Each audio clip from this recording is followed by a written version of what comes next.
very early age, just became immersed and fascinated with native culture. And really, it grew into, you're seeing his passion for that here, and especially the artwork on leather or on the hides. So he's going to give us a presentation here tonight, but one other thing, he is also, when we have our 25th anniversary celebration next year in 2023, yes, the Lewis and Clark Interpretive Center will turn 25 years old. Wow. Since they opened their doors, and so in celebration of that, we're going to have 3 days of festivities beginning on Friday, June 30th, Saturday, July 1st, and Sunday, July 2nd. And Jess is going to be here as part of the encampment out here on the bluff. And so he'll have much of what you see here and much more as well. And he'll be out there interpreting and sharing the story. He's a published author on the art that he's going to share with us here tonight.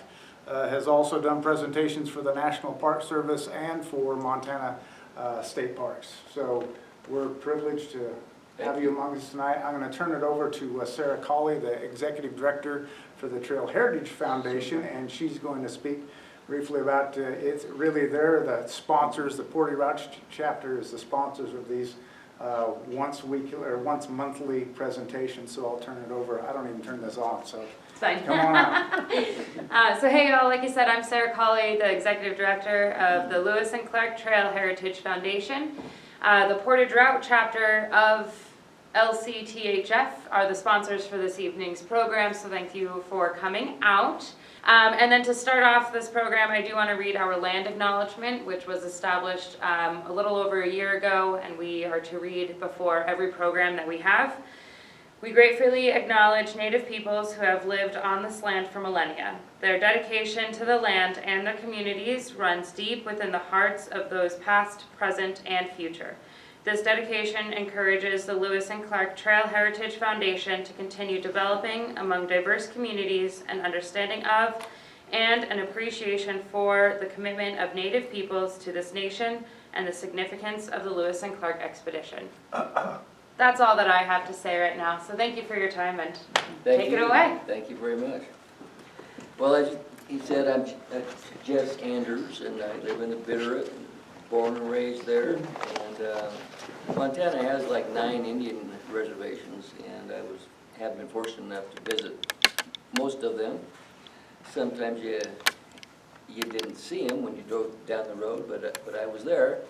But that brought me to all of the museums, and I've also been fortunate enough to go to Washington, D.C. and see all of the items in the Smithsonian's, etc. And I guess what happened to me was I just developed a passion to understand how the Native Americans did their artwork and how they made their materials, the parfleches, their bows and arrows, and how they painted on their hides and what did it all mean. So that started an educational process for me, which I'm still at and trying to learn from. But so I'm going to be talking about how they painted their parfleches on rawhide. I'm going to talk about how they painted on clothing, and I'm going to talk about how they painted and demonstrate all of that, as well as how they did it on their painted hides. And just a little bit on the history. No one really knows when the Native Americans started painting on hides, but it's the oldest known paint kit, which is was found in South Africa in a little shell like this with red ochre material in it, and it was mixed with bone marrow, and it dated back 100,000 years ago. Whoa. And this is a picture of, or it's not a picture, it's a mural in the Smithsonian, and It's, it is essentially the same thing that the Native Americans have learned from their Aboriginal descendants, is using the same techniques as the caveman did. And that is to use a paint pigment mixed with something to make it stick and apply it with some sort of a tool, which I'll be talking about more here really quick. So that dates back 100,000 years ago.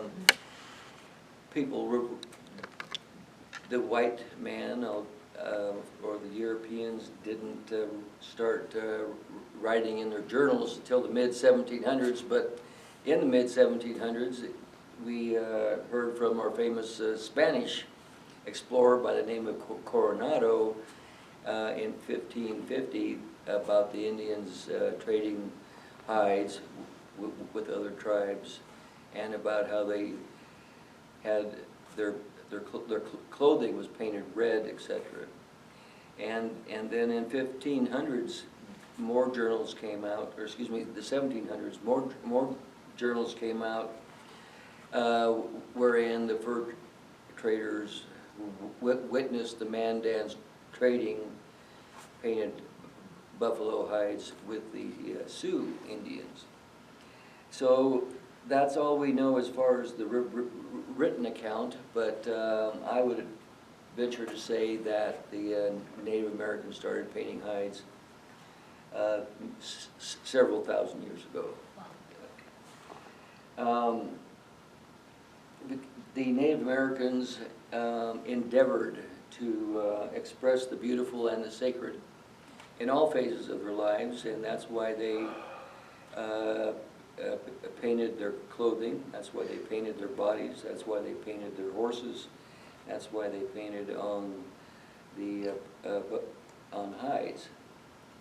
And that being said, they also wanted to communicate not only about who they were and about what happened in their lives, but they wanted to leave a message for their followers. So it was a combination of communication and the desire for expressing the beauty in the world and with other people. The oldest known hide painting that is in existence is the Lewis and Clark robe. This is my reproduction of that robe. And the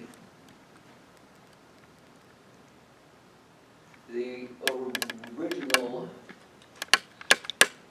is in Harvard at the Peabody Museum, and this book here is called The Arts of Diplomacy.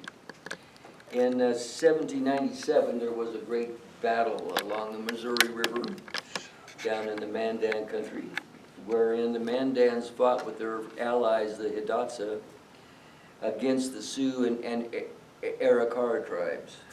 And the Mandans must have prevailed because they painted a story robe or an exploit robe about this battle. And then when Lewis and Clark visited the Mandan village in 1805 or 1806, they don't know which particular year they were gifted this robe, but the chief at the time in 1805 was Chief Black Cat, who they assume was the chief at the time. Mato Tope was second in command, but nevertheless they gifted this robe to Lewis and Clark, and Lewis and Clark thought highly enough of it that he shipped it back to St. Louis, and from there it was shipped back to the President Thomas Jefferson for his Indian collection. And because President Thomas Jefferson ordered Lewis and Clark to acquire things for him in their travels, agricultural animals and things from the Native Americans. And this is a great book. It has a lot of of stories of their adventure, and it has a lot of great, I'm not stopping at the right places, but the paintings, or every figure on the Lewis and Clark robe is highlighted in here. And that became my Bible. I take a magnifying glass and did the best I could in reproducing these figures. And so I highly recommend that book. So this book talks a lot about or the what is on this robe, and what you can see is the horses and the people. It's more it is a exploit robe about a battle, and it is a story robe that tells a story about the battle. You can see we have large green shields in 3 different places. And get to my, this will be easy for you to see. And I always wondered, you know, if I know for a fact that in the 1500s and 1600s, the Native Americans had larger shields, that they were this high. And that was because that would do the job on the battlefield. But with the implementation of the horse in the late 1600s to the early 1700s, the Indians became more nomadic, and they needed to make the shield smaller. But this kind of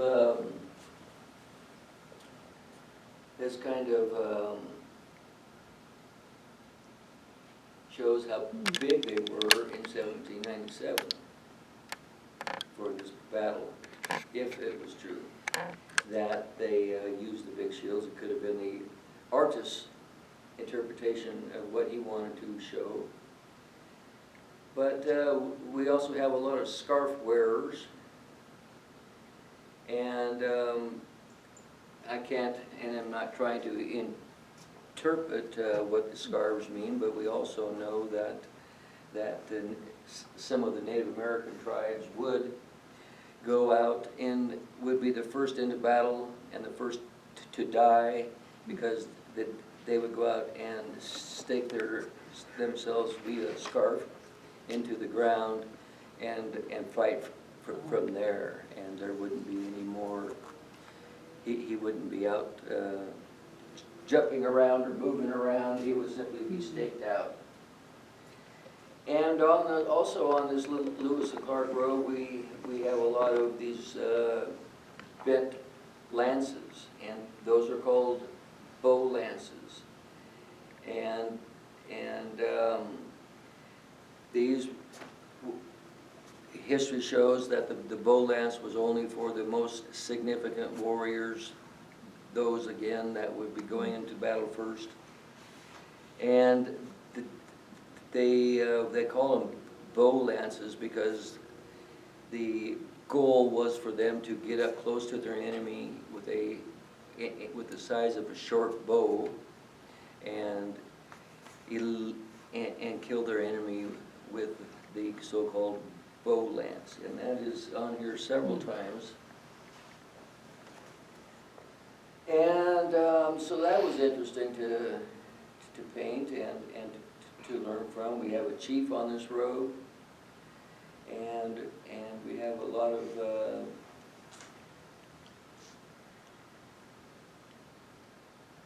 stuff on the robe. But that's the Lewis and Clark robe, and they're the best reproduction that I could do of it. And this is one that's in progress that I'll be painting on shortly. The next I want to talk about the paint pigments. Prior to the arrival of the Europeans and the fur trade, the Native Americans would send out paint gatherers to travel hundreds of miles away, more than likely, to certain ochre pits or caves that had red ochre in them, yellow ochre in them. I found this in a pit in eastern Oregon of some greenish ochre in them. But that was their preference because it made a better color. The other option was the early paint pigments were either mineral or they were vegetables, and that they would also collect the lichen off of trees for the greens. They would collect the moss and algae for the greens. They would acquire the dandelions for the yellows.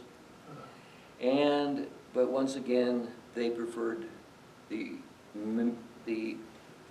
ochre colors because they provided a deeper, brighter color. And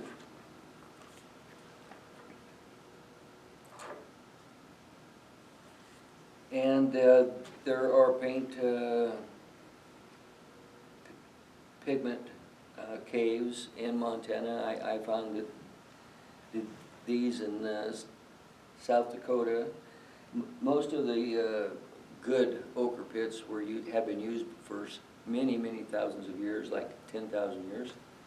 And on this particular pit, the outside of the cave was marked with hundreds and hundreds of petroglyphs. And then I went to the Sunrise Mine in Wyoming that has been used for 11,000 years by the Indians to acquire their paint pigments. But anyway, they would send out these paint gatherers, and it was a big deal that they would have a ceremony. They would perhaps paint themselves up, and it might have had spiritual connotations, but nevertheless it was a big deal. And when they came back a month later or whatever, they would have another ceremony, because painting was a really big deal to the Native Americans. They painted virtually everything that they could, and it meant something. It meant something to them, and it was important. And this is like a paint kit that has the Native Americans would put their paint pigments into little bags. They would have their tools. These are buffalo bones. They liked buffalo bones because they were porous, which would absorb more heat, or excuse me, more paint pigments, and it would cover larger areas. And they also had rulers. They found rulers in the caves by the caveman with their paint kits. All it is a stick which marked with some sinew that gave them a distance so that they could be symmetrical. And that they would also have sticks, lots of sticks, because as you will see here in a little bit when I paint, we're actually tattooing these images into the hide like with a stick. And it's not like a poke, but it's pressed in hard. And otherwise, if it was simply on the surface of the hide, it would not stay. And speaking of the paint not staying, if you recall the Blombos Cave paint kit, their little bowl contained red ochre and bone marrow. The Native Americans would crack open the leg bone of a buffalo and take out the bone marrow and use that as a binding agent. They would mix it with water and heat it up with their pigments, and that's what made it stick. And another form of the binding agent is also spit, human spit. The archaeologists have found cave paintings had human spit as their binding agent. they found blood, blood in their paintings as a binding agent. But the Native Americans primarily wanted to use hide glue. Hide glue is the final epidermis scrapings off of an animal hide, like a deer hide. And this is an example of the hide glue. I'll just pass this around while I'm at it. Here's the hide glue in this particular thing. Thank you. Sure, sure. And so the deer scrapings off their hides give hide glue. Rabbits give hide glue. There's a lot of history about the Native Americans boiling a beaver tail because that created a gummy substance that they used as their binding agent. And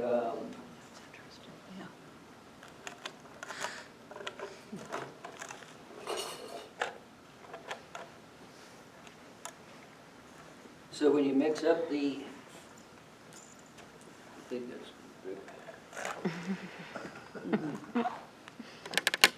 so when you mix up the paint pigments with hide glue, it when it cools down, it solidifies like Jello. And they also figured out a way to make a mold and then have a portable cookie out of it. And I'll show you that process. But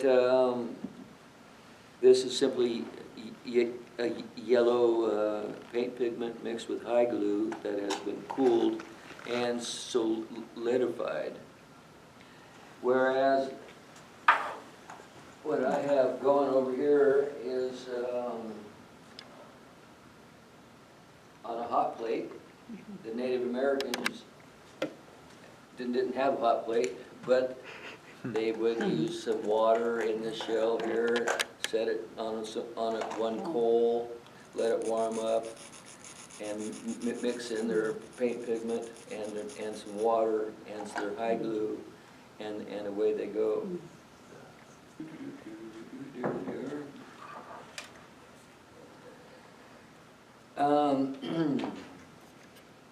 So I hear someone's going to come next summer and skin a beaver.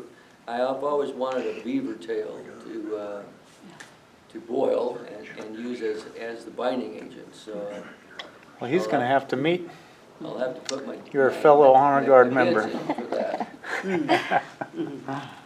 Yeah, I think that can happen. Good, good, good.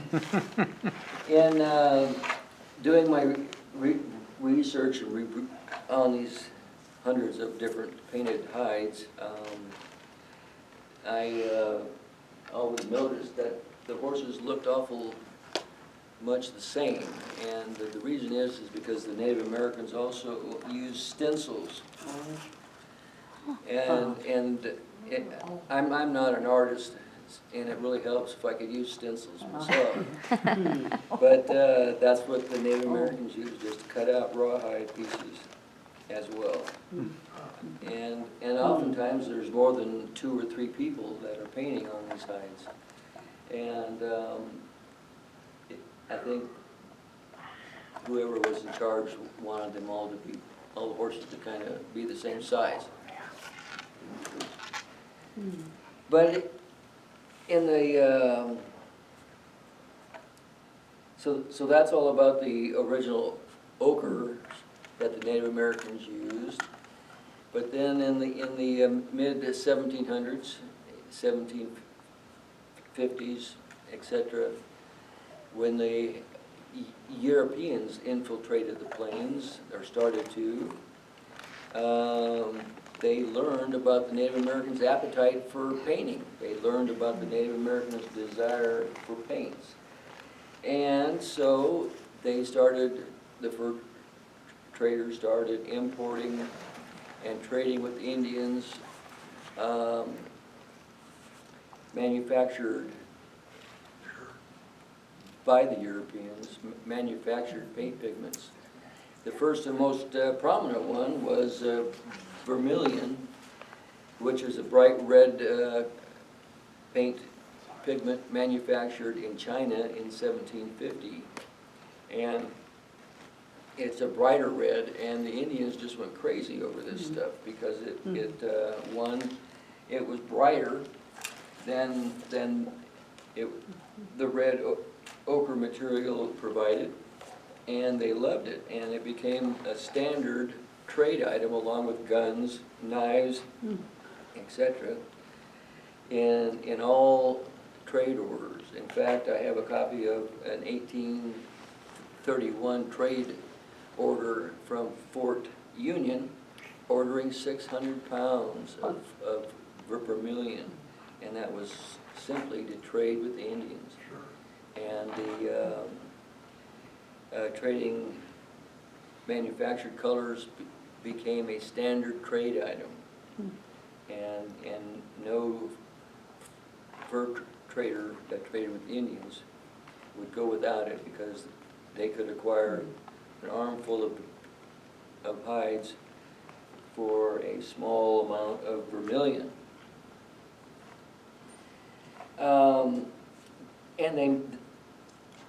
And it wasn't just the red vermilion. They also manufactured greens and blues and yellows. Anything that the Native Americans wanted, they manufactured it. But the true vermilion came from China in 1750. And thank you. And here's an example of the red vermilion that came from China, and it started to come out, and it's brighter than the dull-looking red ochre paints that the Native Americans were used to. But once again, they would paint their bodies, and it was a big deal. Unfortunately, since it was made, vermilion is made by melting sulfur and mercury together, it killed you, and that's the unfortunate news about that.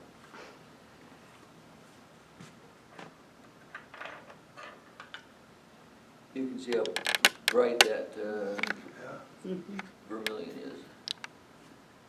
They estimated, like it was 1830, that over 20,000 pounds of red vermilion was sold and traded to the Native Americans in 1 year alone.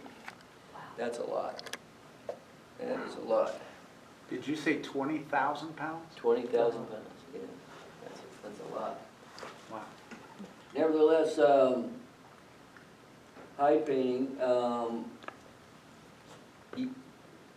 in order to keep it from smearing, the first thing the Native Americans would do would be to outline their lines by taking a heavier stick with a lot of pressure and outlining the lines. And that it gave the paint a place to go. And so they're making a canal on that line. By pressing in hard. And they would take their stick. Anyways, I prefer the hardwood sticks. This is a juniper stick. And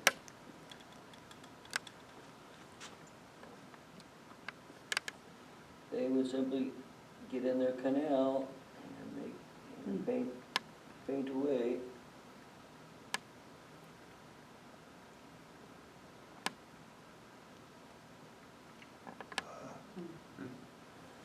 And that's black. The black came from gunpowder mixture with charcoal.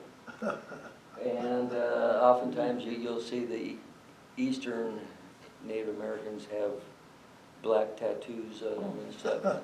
That's all from gunpowder. Okay. And it was primitive, But it worked. Again, they had to like the expressions on it. And after you're done with the outlining, you don't have to worry about making lines or pressing hard on the inside. But I am pressing into the hide, kind of like a tattoo. And that's how the Native Americans would paint their buffalo hides. This one here is a pinto type.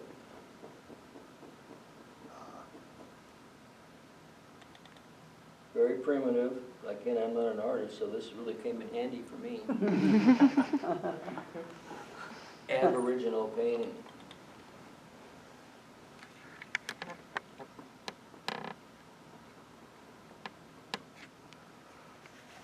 Again, with the Europeans bringing in manufactured colors, now you can still buy these colors, the reds, the blacks, the greens, and the blues online if you'd like to, and it's a lot easier than traveling hundreds of miles to an ochre pit. But I'm going to demonstrate painting on clothing here real quick. Anyway, aren't these cute? These are little child leggings. Oh. And Straps to tie on. Yeah. but everything had to get painted by the Native Americans. But they would simply take the red ochre material and with a rag, which I don't have. You need some kind of rag, Jess? No, I got it right here. Okay. They would simply take they would crush this stuff up, the red ochre, crush it up into a powder form. And when you put it on clothing, you don't need a binding agent. If you go to museums, you would notice that there was red ochre on everything. It's smeared on everything. And that's exactly what happens with this stuff. And all they did was dab and rub it into the hide, Oh, look at Wow. into their clothing. And it stays. that. Yeah. Is it waterproof? You say it stays? Pardon me? Water wouldn't wash that off? Oh, it probably would. Oh. It wouldn't make it go away. It would stay there, but it would dilute it, make it weaker, duller in color. So, Jeff? Yes. When the Indians painted their skin, like war paint, or, when you're saying this, it sounds like they're almost tattooing. So did that color then just stay on their skin? No, you can, I'm trying to figure out the answer. When you apply this paint pigment like I did on this clothing on your skin, it's just on this surface. And Okay. you can go jump in the river and it'll all come off. Okay. And the petroglyphs, Pardon? like the petroglyphs, it seems like they're all done in that red ochre, Mhm. maybe. into the rocks up at the gates of the mountains. right? I don't see your other colors. It seems like it's mostly that red ochre. Yeah, Is that correct I- or not? I think it was most commonly used color. Okay. The red stood for blood, it stood for the earth, it stood for a lot of things in the great spirit world. Okay. And I think it was simply a favorite. Okay, They could certainly have used black, and there's charcoal everywhere, and black iron oxide in the ground almost everywhere. okay, But they just love red. They Okay. just love red. But one thing I was talking about though is that if you go to museums, you'll see a lot of their items with the red ochre smeared on everything, and that's because you've got to rub it in. And I don't know what the Native Americans used to keep it from smearing, because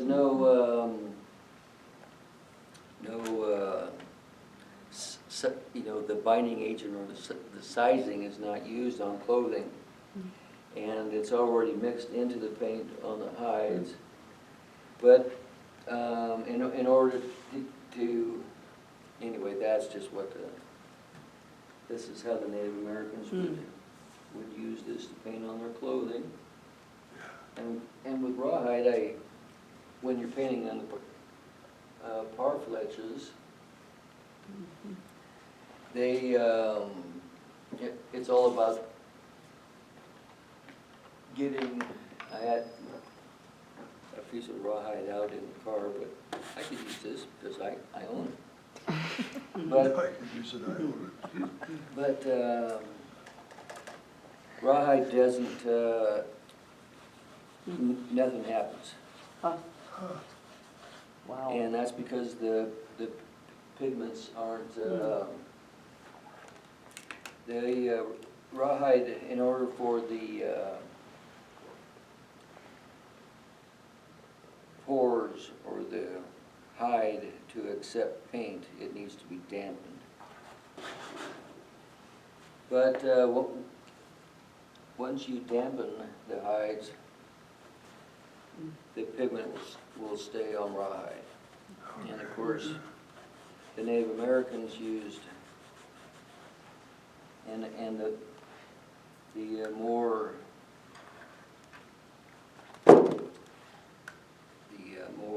this is water, so it doesn't hurt nothing.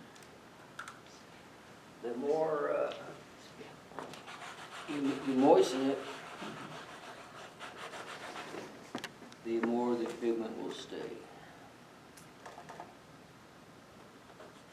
Gets brighter and brighter. Yeah, yes. And that's why somewhere, these are some examples of their paint tools. You can see how the bone ones on the bottom would be used more for tattooing. Oh, maybe left some water. And they have a lot of sticks that are beveled and used. And that's what I do with my sticks, is simply get them all beveled down. But here you can see the Native Americans painting under a shade tarp on a buffalo hide. Why? Is because their favorite time to paint on buffalo hides is right after they skin them, when the hide is still damp and moist. They don't want the sun to dry them off, and they have buffalo bone sticks, like I have here, not sticks, but buffalo bones in their hands. What they're doing here is painting a big area a long ways. And but that was, the Native Americans like to paint on calves, smaller hides like like this one, and like that one. And they like to do it when the hide was still damp, because the hide absorbed the paint better. And here's a war shirt I made, again, with just to show you about the painting of the colors and whatnot. And this one is about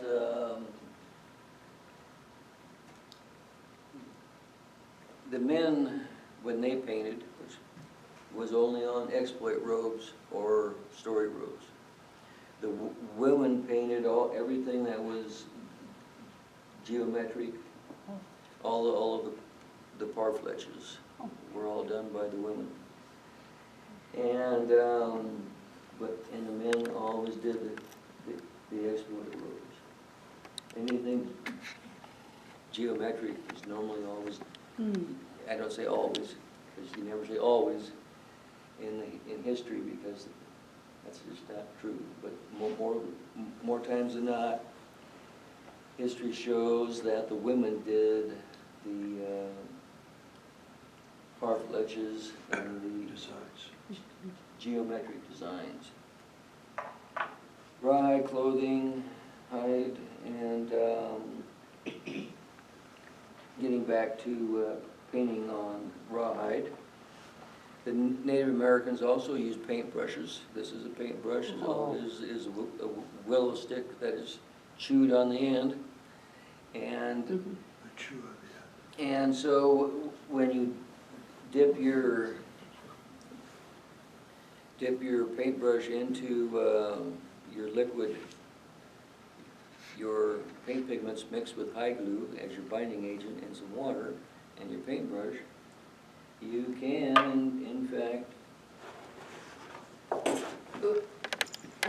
paint away with this stuff just like Native Americans did with a paintbrush. You see, it's already wet, right? That's why it needs to be wet in order for it to stick. Yeah.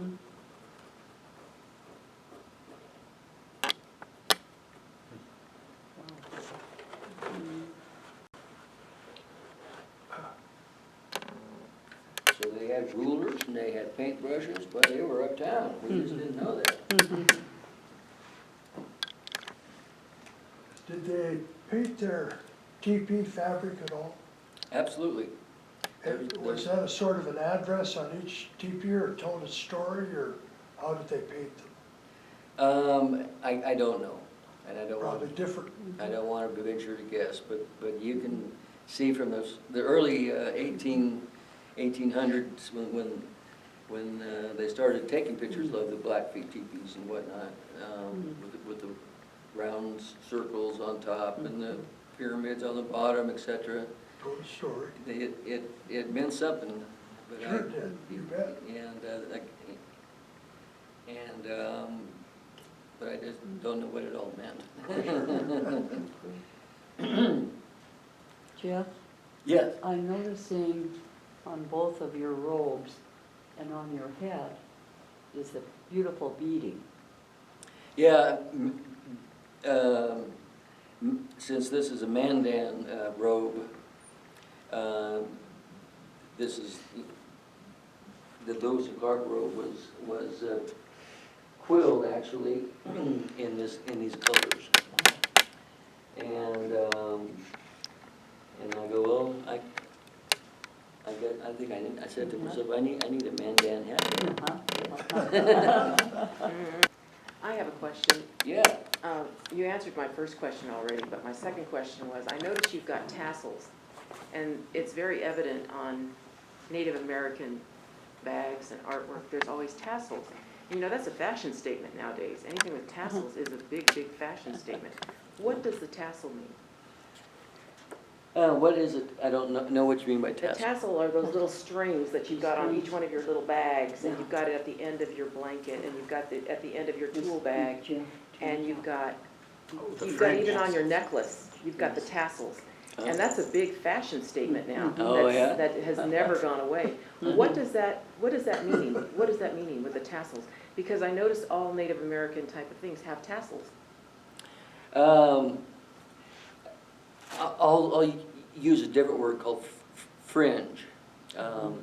They would fringe their items for the moisture to drip off of. Oh, Oh, so it actually Otherwise, was functional, It was, Yeah. right, a functional purpose. because it's actually fashionable too. Yeah, it is, it is. Okay. Yeah. Otherwise, the moisture would simply stay on, and it wouldn't, the gravity goes drip, drip, drip Oh. So down. it actually functioned, very interesting. Because since they were nomadic, they, here's a picture of Oh, thank you. Oh, a Mandan hat band on the road. Oh, thank same you. thing? Thank you. Yeah, yeah. Did every tribe do this? Every single Indian tribe? Did Every, they keep their? every Plains Indian tribe painted on buffalo hides and on parfleches, yes. Parfleches is a French word, but they were meant to be saddlebags. These things were meant to be saddlebags, and some French guy named them parfleche. But nevertheless, these bigger ones, you'll see pictures of travois, where these are mounted on their travois. These are suitcases. And we have the shields. We have these are called bonnet cases, where they would put their feathered bonnets in them. Oh, And everything was made out of rawhide. And I have to think that the longer fringe was more also decorative. And otherwise, they wouldn't need longer fringe. It would simply be a short drip.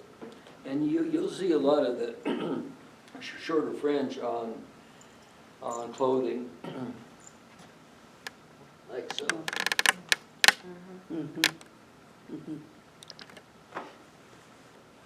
Every tribe did paint on buffalo hides. In fact, painting buffalo hides was so common, it became quasi non-essential, is the word I've been reading, that they've been trading painted buffalo hides with the Indians, Sioux, the Mandans, etc.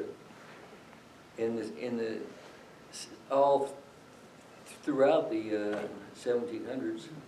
And then when the Europeans came in 100 years later, they're still trading painted buffalo hides, and it was like, oh God, another painted buffalo hide.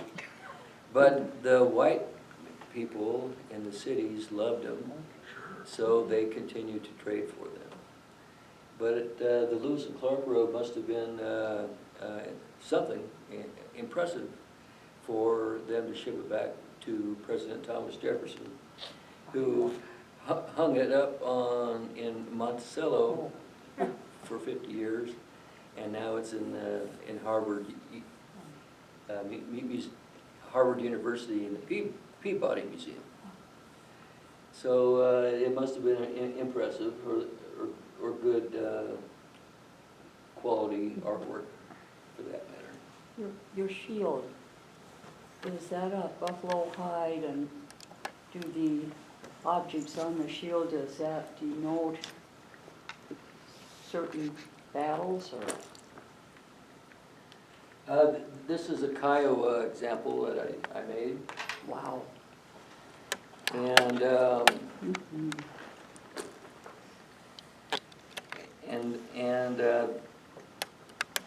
Yeah. I just don't have the answers to. These have a name, but I forgot what they're called. And this guy is on a lot of Comanche / Kiowa items. So it must have been one of their spiritual figgies that they would use or have. And but they would also paint the shield themselves. You see, the cover of the shield, I'll back up. The shield wasn't not necessarily meant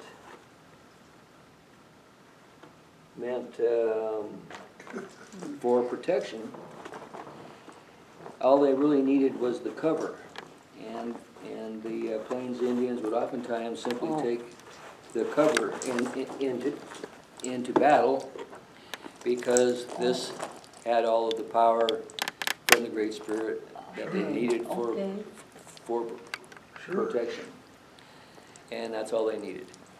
Wow. But the Native Americans would, of course, paint the shield as well. Wow.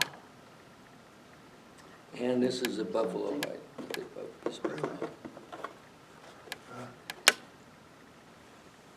Anybody else have any questions? Did they use them as an identification? The warrior societies did. Again, the warrior societies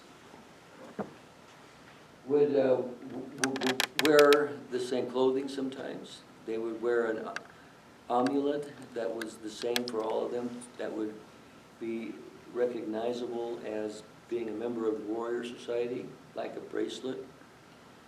Or it may, since there's so many scarves on these warriors, I can only imagine that the scarf wearers were a member of a warrior society, because it is recognizable that these guys were the bad warriors, tough guys, don't screw with that. And so I think the answer would be yes on that too. That it was used for identification. This is an example of a warrior society token. Wow. All it is a badger claw on a bracelet. And so when the warrior walks around camp wearing this, it automatically identifies him as belonging to the Badger Warrior Society. Okay. And nobody screws with that guy. No. Because these guys were the camp police. They were the strongest of the strongest, the bravest of the bravest, the first in the battle, the first to die. And this is an example of a warrior society emblem. Yeah. But they do one for their individual identification. I mean, would one warrior make something a little different than the others because that's his I can't say. identity? I don't know. Probably. There were millions and millions of Native Americans in the Plains. Mhm. And I'm sure that any question, the answer would be probably, because they were all different and unique. Well, that's about all I have, folks. I do everything I talked about as far as painting. If you're interested in painting, I wrote a book on it, from outlining to your paint pigment mixtures to everything else I talked about. It's in the book for $15, or you can get it on Amazon. It's called A Book on Painting Hides. And I highly recommend the Arts of Diplomacy book, because it talks about Lewis and Clark's collection with the Native Americans of numerous items that he sent back to the President of the United States.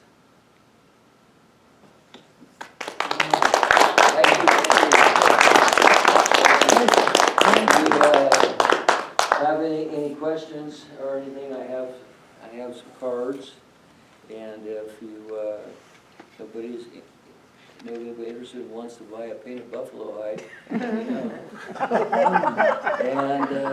thank you very much. Thank you very, very much for being here. And Thank taking the you. time. Thank you. Thanks for coming and sharing, Thank you, Jess. Mr. Anders. Thank you. You're welcome. So how long have you